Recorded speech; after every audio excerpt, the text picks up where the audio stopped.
Thank you. Everybody see my screen okay? Yes. All right.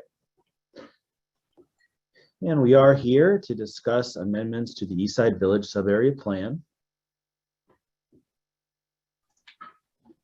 Just as to provide some basic landmarks on where this is for the people at home and for newer council members, the Eastside Village Subarea Plan is indicated here on the map you see on your screen. The northern border is Sheridan Road, and the #1 area there is Legion Field. The #2 on the map indicates the Sheridan Park Community Center, and the western border of the sub-area, which is naturally just the Warren Avenue Bridge, which then transitions into Wheaton Way. On the eastern border, you have Harrison Hospital indicated in #3, and the Madrona Forest at East Park for 4. And the Port Washington Narrows naturally provides a boundary on the southern border.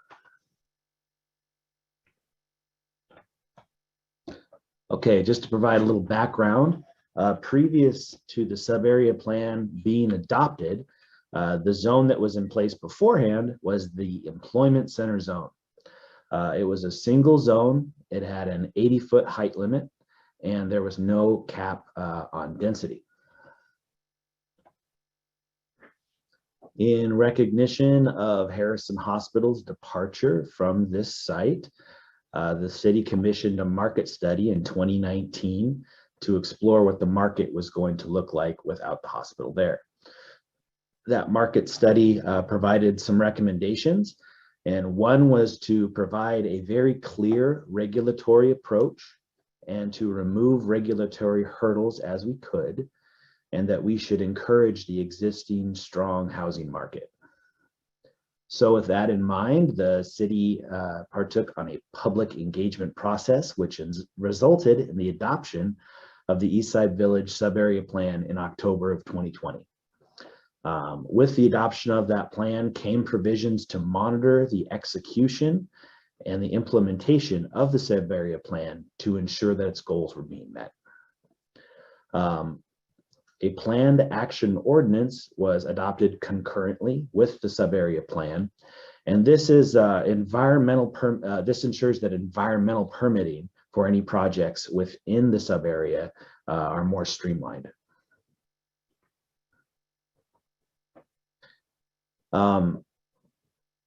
As the implementation issues became obvious, staff scheduled a planning commission workshop in January of this year.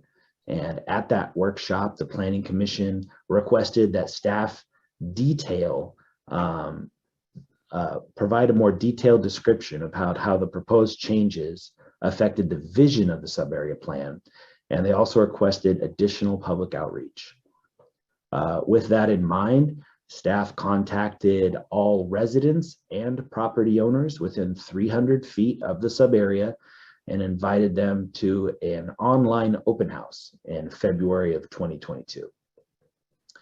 The online open house was well attended, and we got lots of questions and lots of positive feedback.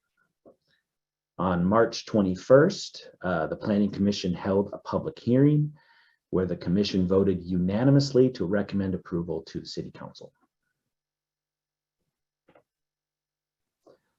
So for tonight's discussion, we have a proposed ordinance that amends the development standards and zoning map of the Eastside Village Sub-Area Plan. These revisions would reinstate the 80-foot height limitation and no cap density, would remove floor area ratio maximums, would add the design review board process to the sub-area plan, and would adopt DCC development and design standards. So why are these revisions important? They're important to meeting our regional planning requirements, to implementing the vision of the sub-area plan, and to promote investment within the sub-area. First, for regional planning, the Puget Sound Regional Council's Vision 2050 has growth forecasts that sees the Puget Sound area growing by 1.6 million people by the year 2050.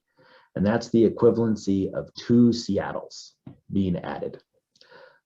They have an addition of 1.1 million jobs to the region, and Bremerton's share of that would be an additional 33,000 people and 20,000 jobs by the year 2050. Our regional planning goals are set by the Puget Sound Regional Council, which represents Snohomish, King, Pierce, and Kitsap County. And those goals are then adopted by the Kitsap Coordinating Council and then locally here in Bremerton.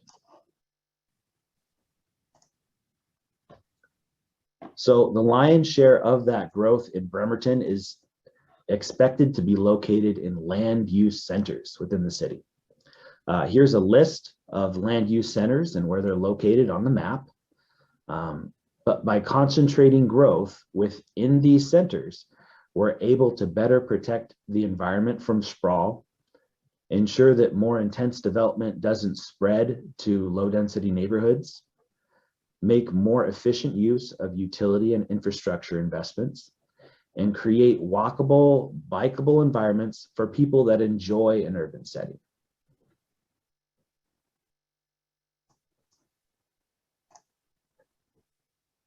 The vision of the Eastside Village Subarea Plan.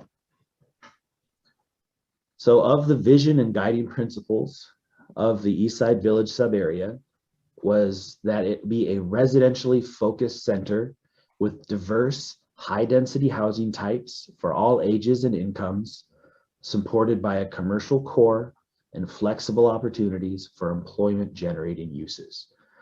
Now, none of the vision, goals, or policies of the existing subarea plan are recommended for change. Our changes are only recommended for the development standards and zoning map.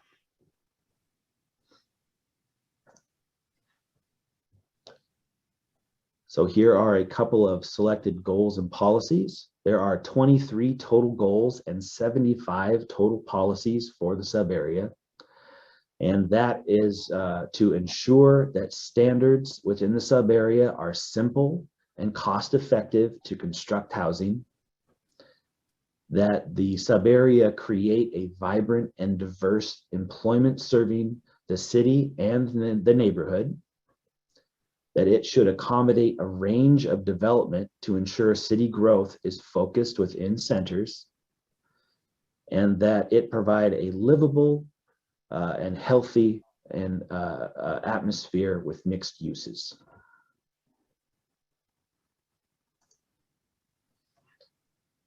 The subarea plan promotes walkability and bikeability on a pedestrian scale.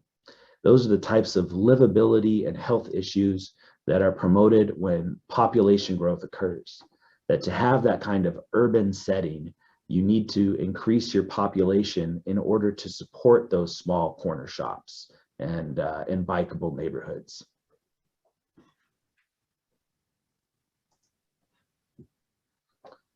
So since the adoption of the subarea plan, we've gotten feedback from property owners that the maximum density isn't conducive to constructing housing within the subarea, and that the maximum heights that are currently in place are prohibitive for construction costs, and that the maximum floor area ratios also don't support the types of development that the market would support. Now, this is a problem because if these maximums are too low, then and we don't see development increase, then we're not meeting the goals of the subarea plan. So the development regulations that we'll be looking at are density, height, DCC zoning, and design review board process, and just basic standardization. So if you have been driving on Lower Wheaton Way, you've likely seen across from the Bay Bowl some construction activity. And here is an artist's rendition of what that development will end up being. You're looking here at the Sage Apartments. It's 29 apartment units. And right now, there is a maximum density of 40 dwelling units per acre for this on this lot with the Subarea plan. While this project is 70 dwelling units per acre in reality. Now, this project was approved under the employment center zone before the Subarea plan took effect. So this is a 4-story building, which is about 50 feet tall. And this is the type of development envisioned by the existing subarea, but that the existing subarea prohibits because of the maximum densities that are set.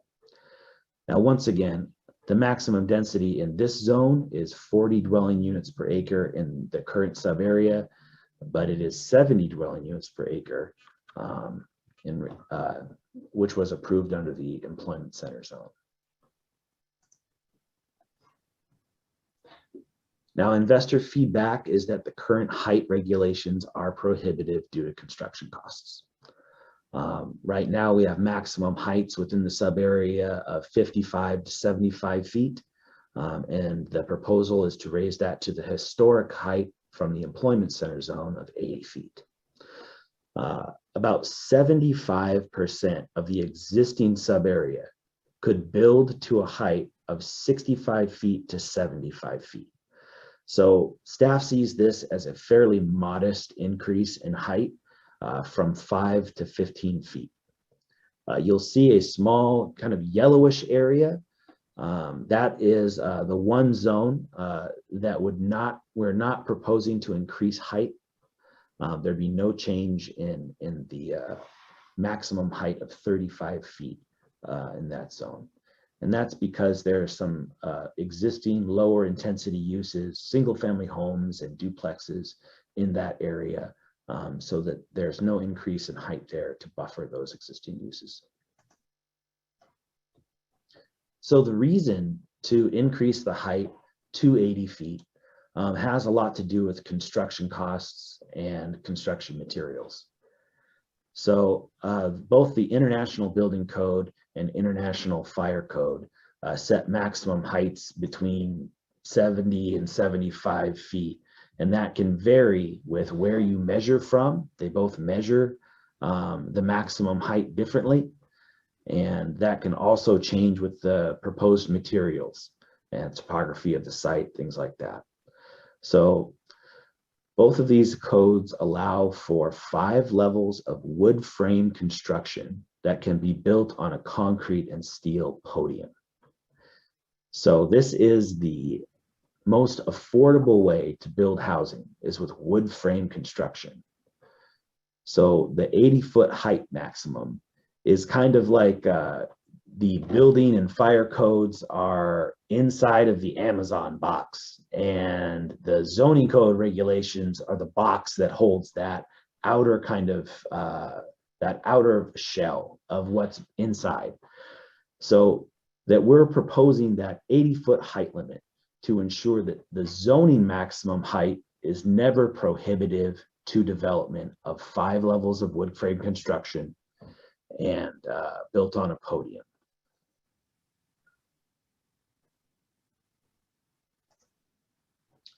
And some examples of how that has played out in development in the city of Bremerton. The Spyglass Apartments are 5 levels of wood frame construction built over a concrete and steel podium. The Harborside Flats are 5 levels of wood frame construction.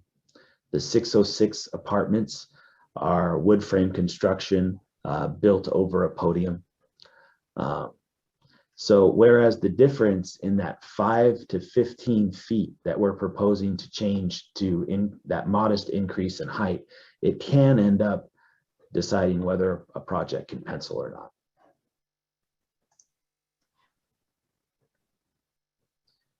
So the proposed revisions that we have are based off of development success that we've seen in other centers in the city. So in the district centers, we've seen a lot of growth over off of the Wheaton and Riddell area. And we're proposing to adopt the development and design standards from the district center's core zone. Now, this will do a couple of things. The development community is already familiar with these development regulations, and we have a proven success record of development actually occurring in the DCC zone. So both the DCC zone also has the same height, density, and FAR requirements that we're proposing for the Eastside Village update. We've also seen a lot of success in the downtown sub-area plan development. And that is, I would say, primarily due to the success of the design review board. So the design review board is composed of residents in Bremerton that are architects, former city council members, developers, people with a background that's suitable to these types of reviews. They review projects for compliance with the sub-area plan, and they're able to grant departures from some development standards. So while and a departure is if you can't meet a certain dimensional requirement, then they are able to provide essentially a kind of variance. If your project can still meet the goals of the sub-area plan while not meeting that very specific prescriptive requirement. So here's an example of what that means. We've had a lot of questions about what a departure is and what the review process is like for the design review board. Here is the lot that Chung's Teriyaki is currently located on in downtown Bremerton. Now, this is a very oddly shaped lot. It's very small. It's a 4,300 square foot lot that's partially encumbered by an easement for the ferry tunnel. And most people wanted to turn this into a parking lot. That's what we had seen the most requests for in the past. But we got it has a lot of positive things going for it too. It's adjacent to the shipyard and the ferry, and there's a city plaza just to the west. And we had a development proposal to have a ground floor restaurant with 3 apartments above. When we were shown these artists' renditions of what they wanted to build, it looked really nice, but we had to inform them that their building didn't meet the prescriptive requirements of the code. Per Downtown Sub-Area Plan, Chapter 6.3.6a, between the building heights of 19 feet and 45 feet, a building needs to be set back 10 feet from the property line. So I have a little bit of a pictorial reference here. So this is the property line you can see in a dashed line, and their building you can see there, and the areas illustrated in yellow are within that 10-foot setback. So those areas between the height of 19 feet and 45 feet, the building needs to be moved backward. So the building under 19 feet can build all the way up to the property line, but once you pass that 19-foot mark, you need to push your building back 10 feet. This being such a small and challenging site, that was a lot for the development team to accommodate. So they asked for a departure from the design review board, and they pointed out that they were meeting the intent of the design guidelines by adding features to the building that would offset this 10-foot setback. They added these large light panels that will change colors at night, Juliet balconies to add a little bit of modulation, and so that people can have an access to outside. The kind of wood paneling on the front sets off of the facade and adds some additional interest. And you can't see here, but there are some weather protection elements that go out over the pedestrian entrances. So thanks to the design review board and their review, this building was able to be approved and as an asset to downtown Bremerton. And in fact, every development that has occurred within downtown has had at least one departure from the design review board. Bremerton is an old city with odd shaped lots and odd circumstances that are on many of the parcels here. And development often can't meet those prescriptive standards because this isn't greenfield development. So it'll be an asset to have the design review board be able to provide departures in instances where specific prescriptive requirements can't be met by development. Now, the current zoning of the sub-area plan includes 4 separate zoning districts and 3 overlay districts. The center residential high zone, mixed use zone, and multi-use zone all allow for both residential and commercial uses, but that there are different heights and densities and floor area ratios that are allowed. The center residential low zone, you'll see once again up there in the kind of north eastern portion of the sub area, that isn't proposed for changes in density or height. The 3 overlay districts, the multi-use residential and multi-use commercial, are both tied to an incentive program. And the multi-use entrepreneurial zone is intended to promote small business. So the proposed zoning would result in 2 zoning districts, maintaining that low intensity area that we talked about previously, and then the multi-use zone absorbing those other zones, and 1 overlay district, which would be the multi-use commercial district.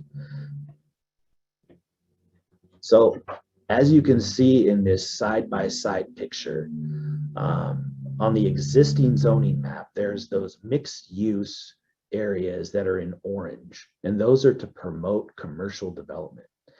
And they have the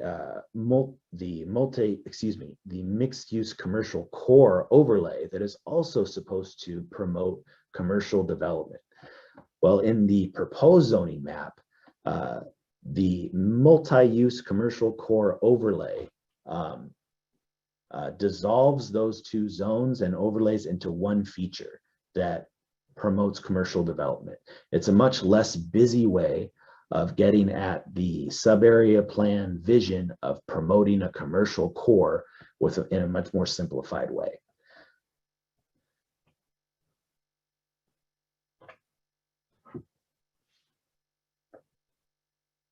So these proposed changes would, as I've said, would reduce the number of zones and overlays to simplify the plan, which really the idea behind that is that currently there are different heights and densities and floor area ratios of those existing zones. But if you are making all of those the same, then there's no reason to maintain those separate zones. If you have the same uses that are commercial and residential that are allowed, the same height and density that are allowed, then there really is no reason to have those additional zones. Removing street frontage design in chapter 5.4, so which you can see if you'd like to visit the existing sub-area plan.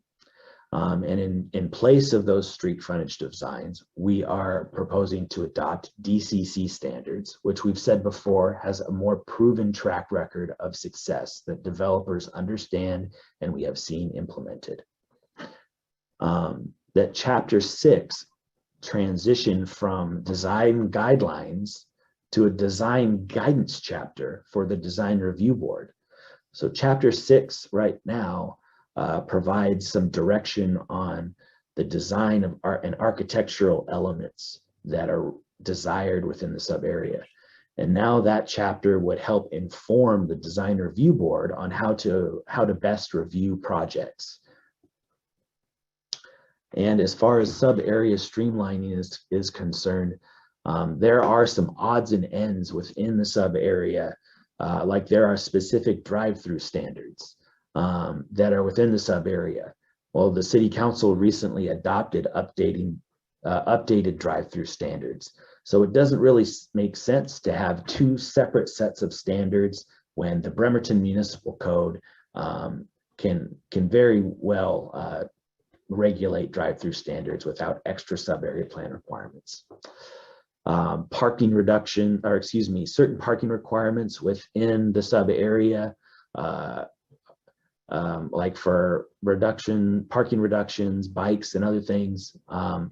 Once again, we're proposing to remove those from the sub-area and focus on the Bremerton Municipal Code.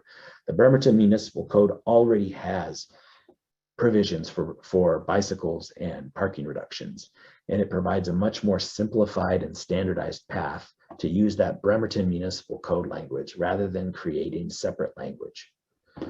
And the entrepreneurial district overlay to support small business, that was just tied to the B&O tax exemption.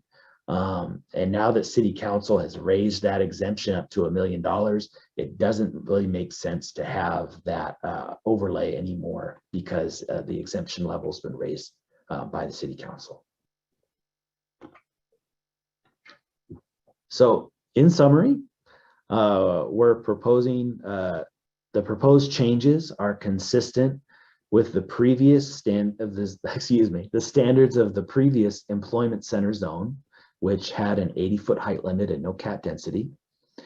It's consistent with our regional planning requirements and how we're trying to focus growth within land use centers. It adopts standards that we have seen are successful from other standards, the downtown sub-area and district center. That it's consistent with the vision of the sub-area plan that calls for increased simplified development standards, and that property owner requests are generally positive. Excuse me, that there have been a number of property owner requests that we adopt these planning standards, and that the reception that we've gotten from the public has been generally positive. And lastly, that the Planning Commission provided their unanimous recommendation to adopt these amendments.